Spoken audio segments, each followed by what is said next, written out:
তিলোত্তমার ধর্ষণকারীদের বিচারের দাবিতে কংগ্রেসের অবস্থান বিক্ষোভ।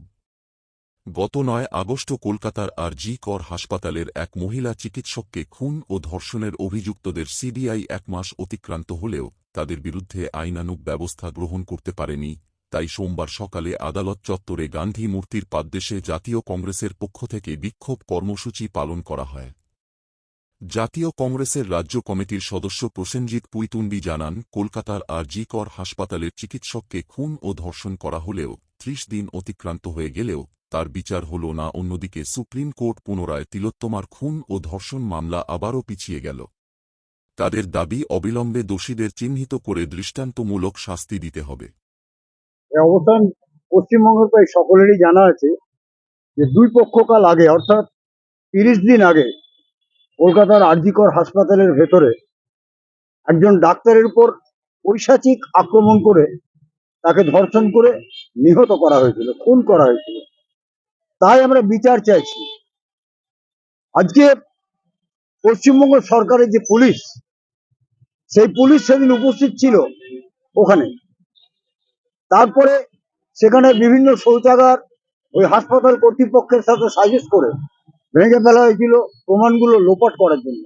আমরা এর তীব্র ধিক্কার জানাচ্ছি জাতীয় কংগ্রেসের পক্ষ থেকে এবং ন্যায় বিচার চাইছি, যাতে উপযুক্ত শাস্তি হয়। যারা এই কাণ্ডের সঙ্গে জড়িত তাদের যেন ফাঁসি হয়।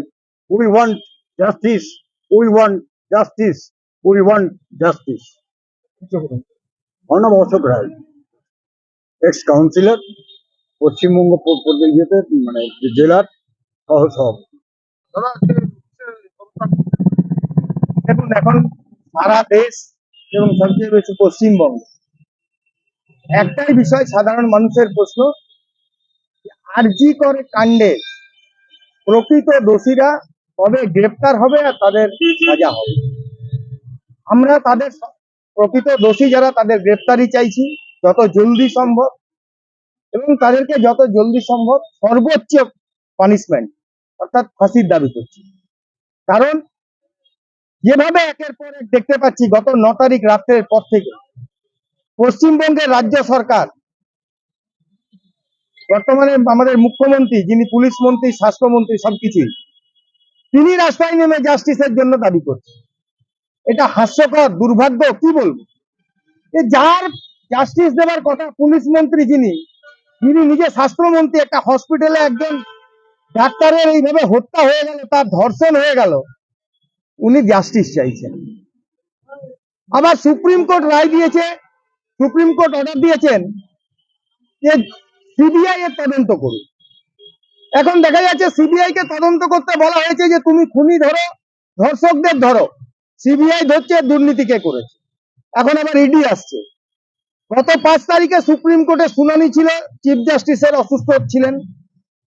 আজকে ৯ তারিখ সুপ্রিম কোর্টে শুনানি চলছিল। আবার শুনছি, এই মাত্র খবর পেলাম শুনানি পিছিয়ে গেল ১৭ই সেপ্টেম্বর। মানে এটা স্পষ্ট বুঝতে পারছি যে না মমতা ব্যানার্জি না নরেন্দ্র মোদী, কেউ জাস্টিস দিতে চাইছে না তিলোত্তমার। তাই মানুষকে জাস্টিস নেবার জন্য যেভাবে সারা পশ্চিমবঙ্গ জুড়ে আন্দোলন, লড়াই চলছে, ভয়ভীতিহীন ভাবে মানুষ মেরুদণ্ডে সোজা করে রাস্তায় বেরিয়ে এসেছেন। আমরাও বিভিন্ন গণসংগঠনের ডাকে আন্দোলনে সামিল হচ্ছি। কিন্তু যেহেতু আমরা রাজনৈতিক কর্মী, রাজনৈতিক দল হিসেবে আমাদের দায়িত্ব রাস্তায় থেকে মানুষকে আহ্বান করা এবং প্রশাসনের উপরে চাপ সৃষ্টি করা, যত দ্রুত সম্ভব আর.জি. করের ঘটনার সাথে যারা জড়িত, যারা তিলোত্তমার ধর্ষক, হত্যাকারী, তাদের গ্রেপ্তারি এবং তাদের সর্বোচ্চ পানিশমেন্ট মানে ফাঁসির কার্যকর করা। দেখা যাচ্ছে যে কালকে রাত্রেবেলাও কিন্তু দাদা অভিযান ছিল, তার মধ্যেও কিন্তু জেলার মধ্যে কিছু জায়গায়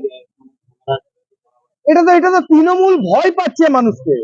তৃণমূলের চোরেরা, যারা রাত্রেবেলায় চুরি করতে বেরোয়, যারা রাত্রেবেলায় লুট করতে বেরোয়, বালি চোর, কয়লা চোর, গরু পাচারকারী, মহিলা সাপ্লাই করে, তারা ভয় পাচ্ছে মানুষের এই আন্দোলনকে, মানুষের এই প্রতিরোধকে। তারা ভয় পাচ্ছে, তারা চাইছে মানুষ ঘরে ঢুকে যেতে। তাছাড়া 14ই আগস্ট রাত্রেবেলায় যখন মা বোনেরা রাস্তায় নেমেছিলেন রাত্রি দখল করতে রাস্তায়, তখন আর.জি. করে গিয়ে ভাঙচুর চালিয়ে প্রমাণ লোপাট করার চেষ্টা কারা করেছিল, টিভির পর্দায় খবরের কাগজে তাদের সবার নাম ছবি প্রকাশ্যে চলে এসেছে।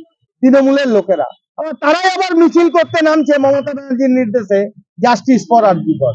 মানুষ বুঝে গেছে যে এই ঘটনার সঙ্গে তৃণমূল কংগ্রেস সরাসরি ভাবে জড়িত, এবং এই যে দুর্নীতির তদন্ত হচ্ছে এতে মমতা ব্যানার্জির কান টানা গেছে, মাথাটা মমতা ব্যানার্জির বেরোবে।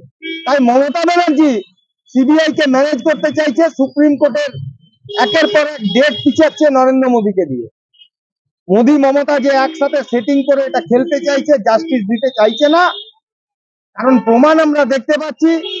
বিএচইউ এ যে ঘটনা কিছুদিন আগে হয়েছিল, 3 দিন আগে রাস্তার ধারে ফুটপাতে মধ্যপ্রদেশের উজ্জয়িনীতে রেপ করেছে, তার ভিডিও বেরিয়েছে। এর চেয়ে বিজেপি আর তৃণমূল এরা দুটো দলই যে মহিলা সম্মান বা মহিলাদের সুরক্ষা দিতে পারবে না, এটা প্রমাণ। আমার নাম প্রসেনজিৎ কুইতন্ডি, পশ্চিমবঙ্গ রাজ্য কংগ্রেস কমিটির সম্পাদক।